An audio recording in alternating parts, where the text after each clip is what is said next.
UFC Fight Night Barboza versus Murphy is this weekend. I'm going to give you a full card prediction breakdown of all 12 fights on this card after a very rough week last week with a lot of underdogs or opposite picks hitting.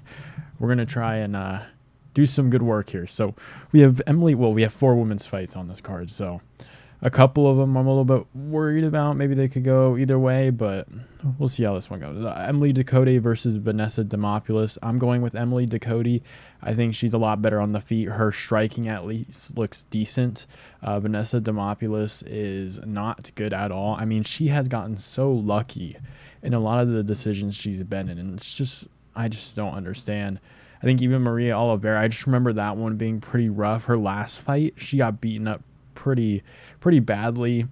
I mean, who the hell is Kanako Murata? And she was doing good. So Emily Ducote, at least she lost to Lupi Godinez, lost to Angela Hill. She beat Jessica Penne. I mean, it was an all right performance. She has a very nice, I'll mention this every time she fights, she has a really nice head kick leading into her UFC debut, but I just think she's better. She's more skilled than Vanessa Demopoulos. If this fight stays on the feet, she's going to be faster with her hands, better boxing, has a good guard, can block the shots Demopoulos will land, or somehow maybe Demopoulos wins this fight. I just don't understand how she keeps getting gifted these decisions. I know she's like a former stripper, but it just doesn't move like that, you feel me? So I don't know why she keeps getting these decisions. Maybe she's doing something special. I don't know. Maybe she's doing some side work. Who knows? But Emily Ducote, I think she wins by decision here. Up the card, we have Alatengheili versus Kleydson Rodrigues. I'm going to go Alateng. I keep messing up these Asian fighters' names because they keep reversing them. I guess they should probably get used to it at this point. But Alateng, I think, will beat Kleydson Rodrigues. Rodrigues is way too wild, in my opinion, for this matchup. Alateng lost to Chris Gutierrez, who you could probably say is a little bit more wild, but it's a little bit more calculated. He fights at a range. There was a lot of kicks. Kleydson Rodrigues did kind of the same thing against Farid Basharat, who I think is pretty good. We saw him get that finishing ability in that last fight. I think Farid Basharat also got like a KO his last fight, I want to say. No, I'm completely wrong. He just got a finish. That's what stuck out to me, I guess, because the Bashar brothers constantly go to decisions. I swear he got a finish, but I guess not. But Bashar brothers are very good. Not a bad loss to have. However, he did move up weight. I'm worried he's going to tire himself out a little bit here. He's going to throw way too much wild stuff, and Alateng is just going to be there composed. He's going to land the better shots. I don't think he finishes Kleydson Rodrigues, but I think he goes to a decision. I'm going to be honest, I thought Rodrigues was cut. I swear I thought I saw something where he got cut on Twitter. Maybe I'm completely wrong here. But after the move up, he didn't look too great. But again, it is a Basharat brother, but he's just way too wild in my opinion. He was really big for flyweight. Moved up to bantamweight. Now he's around that similar size. I still think he's going to be a little bit bigger here, but I do think he's going to tire out as this fight goes on. I think Alateng will win by decision. Up the card, we have Piera Rodrigues versus Ariane Carnelossi. Carnelossi's last fight was, 2 years ago against Lupi Godinez, where she made Lupi Godinez look like Khabib out there and just absolutely ragdolling the crap out of Carnelossi. And I do think Piera Rodrigues, who just got her first loss against Jillian Robertson, who's a pretty good grappler, Piera Rodrigues takes the ladies down. Carnelossi is just, although she's jacked, and she has been off for 2 years, and maybe she's put in some good work and developed a little bit as a fighter, I think Piera Rodrigues is just going to completely out-grapple her. I don't think she submits her, but I think she wins this one by decision. Pretty straightforward prediction here. Nothing too much to say. 2 years off. Going to look rusty. I know Piera Rodrigues has had a year off since the Jillian Robertson fight, but at least it's like her main thing is taking fighters down, and she's decent enough on the feet as well. I think she can implement that against Carnelossi and turn it into takedowns, but at least you got submitted by Robertson on the ground. You know what I mean? She's 11-7, but she's a good grappler. So I'm going Piera Rodrigues. She's going to win this one by decision. Up the card, we have Abus Magomedov versus Warlley Alves. I'm going with Abus Magomedov. He's pretty technical. I know Warlley Alves is moving up from welterweight. We know, especially recently, we've seen it quite a bit. And even over time, I explained, I think before in a video, that last few champions have been welterweights outside of what Pereira and Adesanya. It's been Whitaker, Strickland, and DDP, former welterweights, and that's 3 out of the last 5. So it's pretty impressive, but a lot of guys, you just saw Michel Pereira move up and just steamroll Mikhail Olasejchik very easily, and he was a former welterweight who's kind of struggling and not doing too well. So Warlley Alves coming up will be very interesting. He's 33 years of age, so he's definitely a little bit older, but Alves Magomedov is very, I would say, technical. He has a lot of skill, really good teeps to the body. I think he's going to hit up the body of Alves, and Alves isn't really a guy that's going to put a pace on you. He lost to Ikram Aliskerov in his last fight at middleweight, so we've seen him at middleweight, but Ikram Aliskerov's pretty good.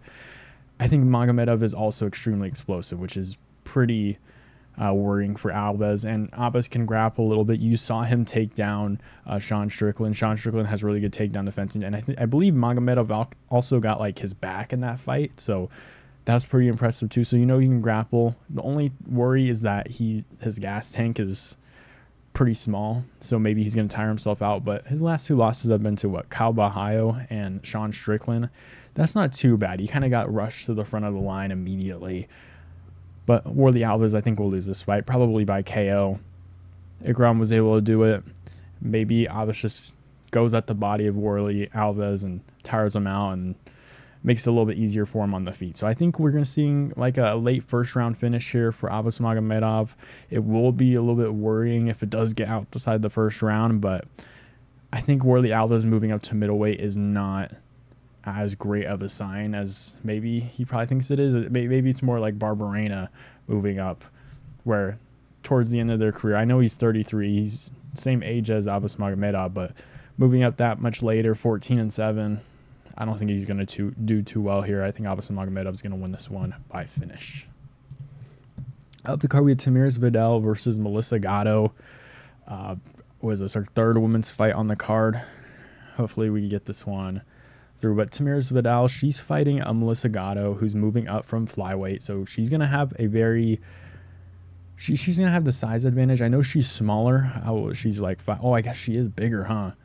Jesus, she's a stockier built fighter, and she's honestly not that great. She lost to Montserrat Hendon, who's decent, lost a split decision there, but Melissa Gatto is a good grappler. Got taken down by Tracy Cortez in that fight. Like, she isn't super active. Ariane Lipski split decision, but moving up to bantamweight, I don't know if she's got the size for it. She's a -410 favorite, pretty 50 for -410. It being 50-50 here. Not a bad idea. Again, Vidal is pretty stocky, so I think she has a pretty good chance at winning this fight. I don't know. I don't know if Melissa Gatto is going to be able to beat her at all in this match. It's a women's MMA fight. This is the thing. I'm gonna go with the underdog here. Vidal, I think we'll piece her up on the feet a little bit. Maybe she can wrestle, take her down, similarly to Tracy Cortez. Tracy Cortez just sat in her guard a little bit there and ended up winning the fight. So. I'm going to go with Tamires Vidal. I don't like the move up for Gatto. Let's move on. Not too much to say on that fight. But Oumar Sy versus Antonio Trócoli. Two guys making their debuts or UFC debuts. I guess you could say Antonio Trócoli was going to be, or at least he was on the Contender Series, got overturned because he failed a drug test. I guess Tapology updated their stuff here. Nandrolone. I don't even know what the hell that is, but he tested positive for it. That was all the way in 2019.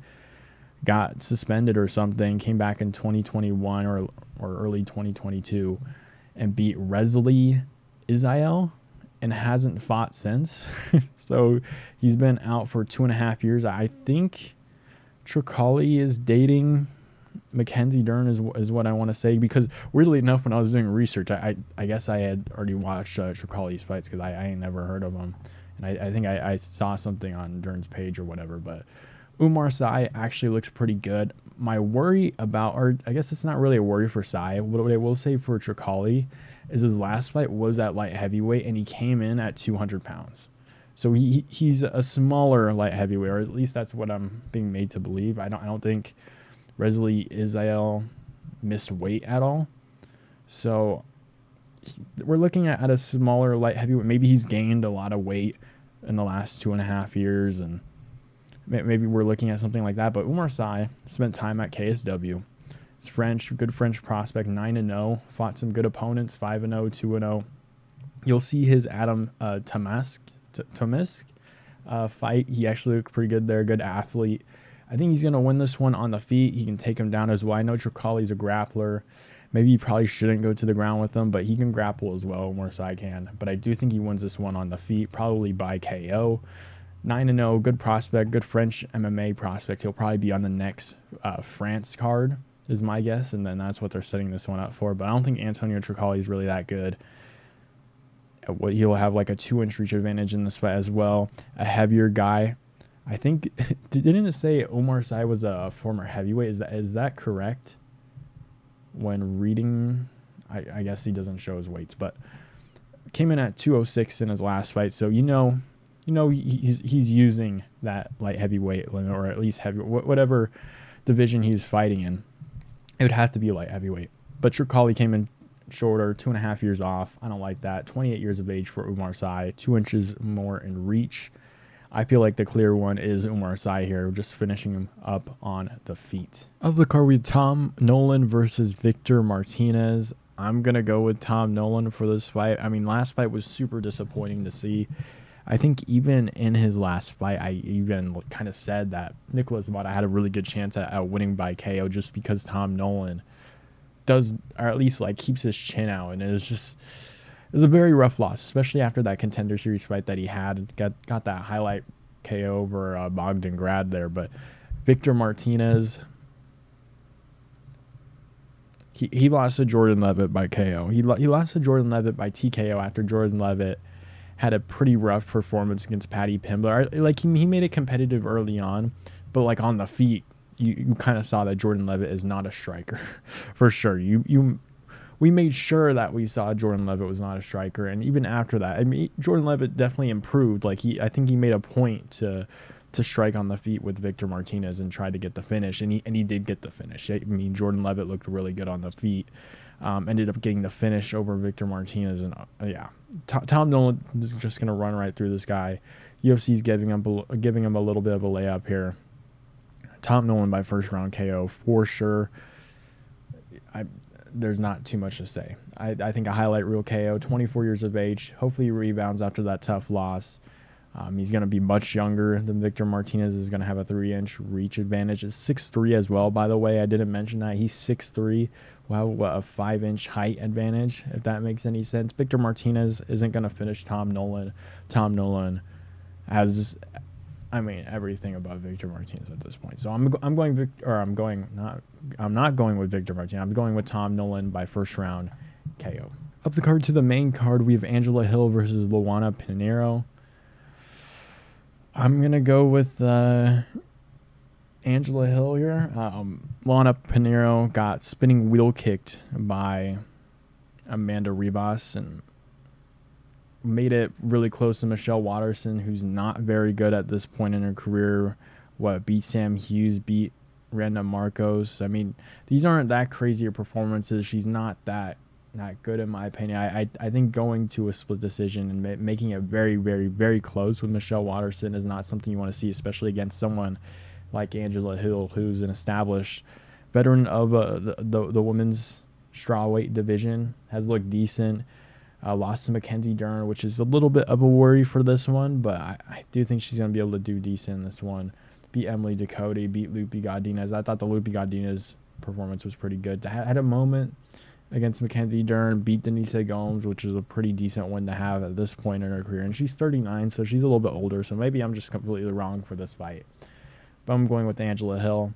I think this is a step up in competition. I don't think much of Michelle Waterson at this point. Got finished by Amanda Ribas. I'm going with Angela Hill by decision. The card, we have Adrian Yanez versus Vinicius Salvador. I can't say his first name. I'm going Adrian Yanez. This is pretty much a layup. He's on a 2-fight losing skid. Lost to Rob Font by KO, where he had a couple moments in that fight, didn't look too great. Got leg kicked to death by Jonathan Martinez. Salvador, former flyweight, moving up to bantamweight to take on Yanez here. He lost to Victor Altamirano, who's not that great. I guess he's just tough. CJ Vergara is not that great either. Lost to him by decision. Adrian Yanez should definitely be able to go out there and KO Vinicius Salvador, who's up a division. who is very open on the feet for sure. Adrian Yanez is supposed to be like this really big prospect, and he was probably going to be like a potential future star, and it just ended up falling off a cliff there. I think Yanez just runs right through Salvador. If he doesn't, it's going to be extremely worrying for him because he might get cut because Salvador is not good. I mean, who's below Salvador at this point where they can give Adrian Yanez a win? Like Ronnie Yaya? I just don't. I don't know. Like what's below Vinicius Salvador in like a winnable fight? Adrian Yanez, this is pretty much like a must win for him. Salvador probably gets cut if he loses this. Minus 350 favorite for Yanez. Same reach. Not really too much to say outside of this. First round KO for Yanez.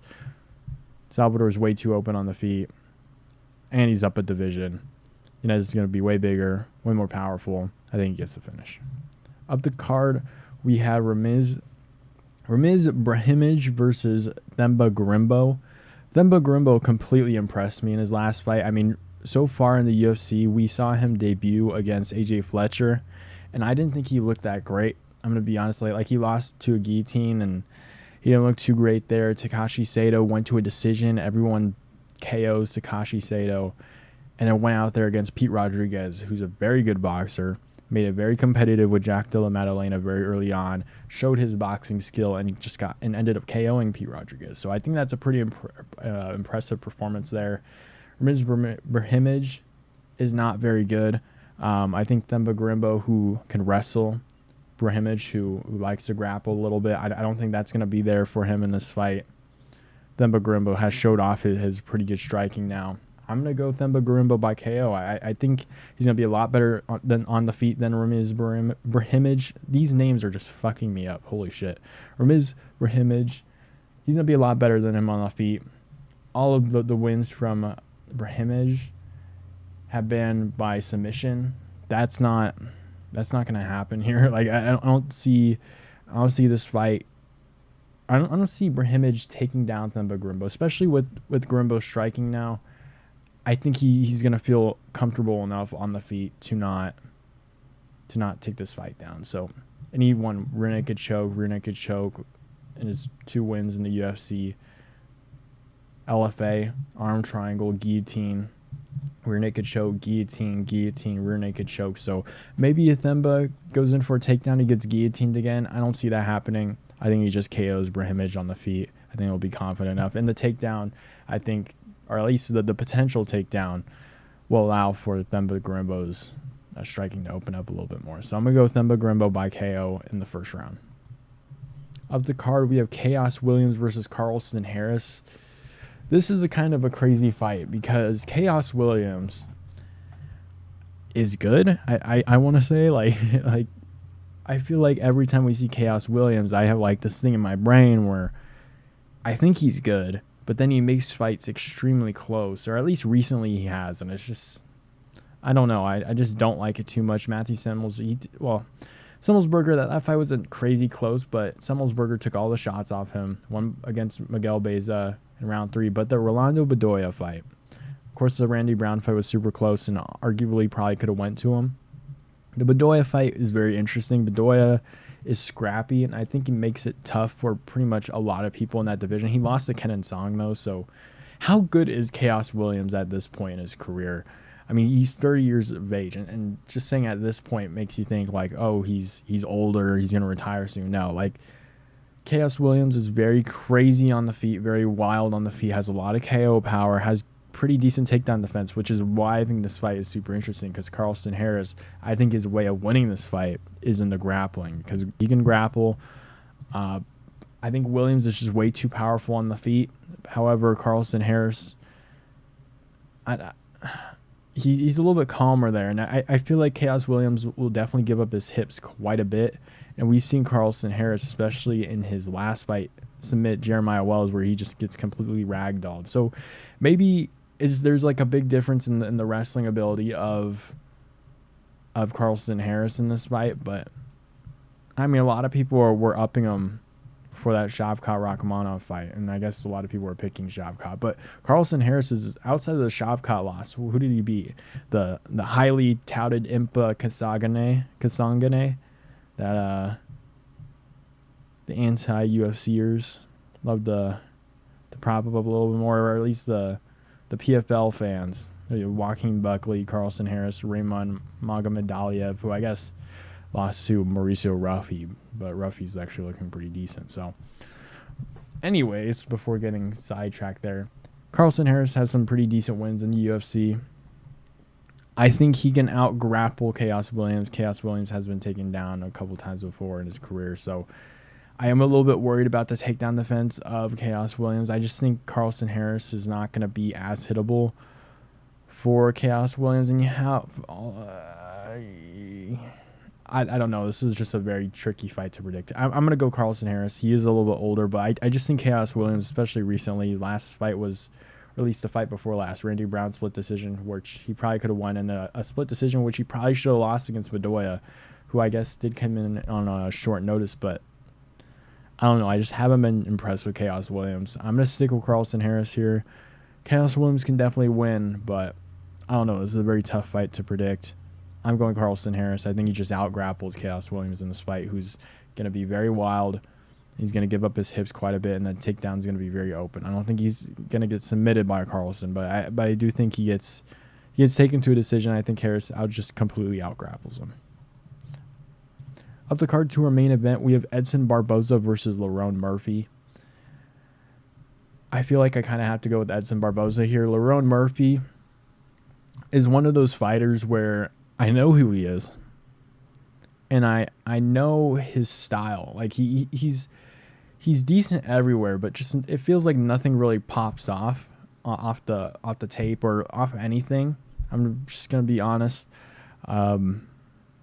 He's very patient on the feet. I think Edson Barboza, who is a lot more active on the feet, has been in a lot more 5-round fights. I think he's going to do a lot better than Lerone Murphy in this fight. And we've seen Lerone Murphy make it like a decent competition against Joshua Kleydson, who I don't think is good at all.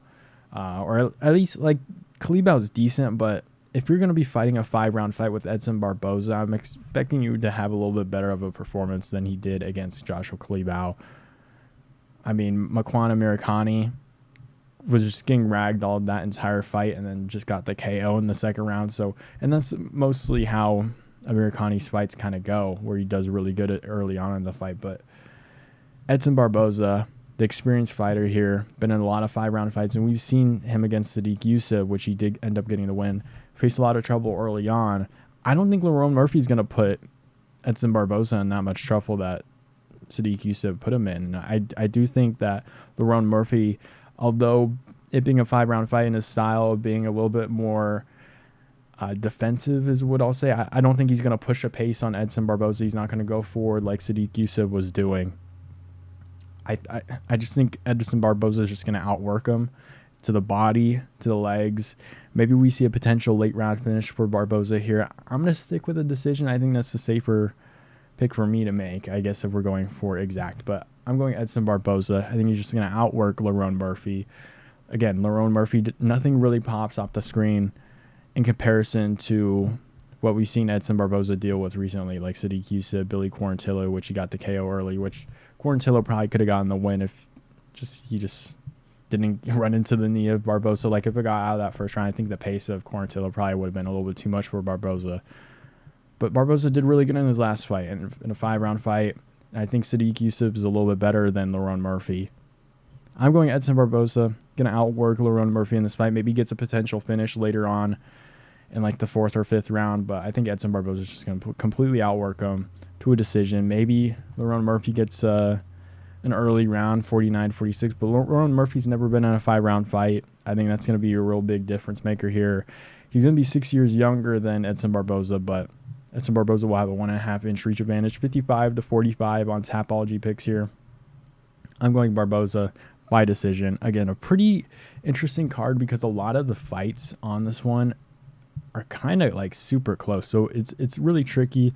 I guess it's nice to have some fights like that, but there's also a lot of women's fights that are a couple, or at least quite a few of them are pretty low level. So couple interesting fights as well. We'll see how this card goes. I'm kind of looking forward to it. It's Apex? Yeah, Apex. This probably wouldn't go in any arena, but Apex card. Let me know who you guys have down below in the comments. Who you guys have in your main event. Let me know, and I'll see you guys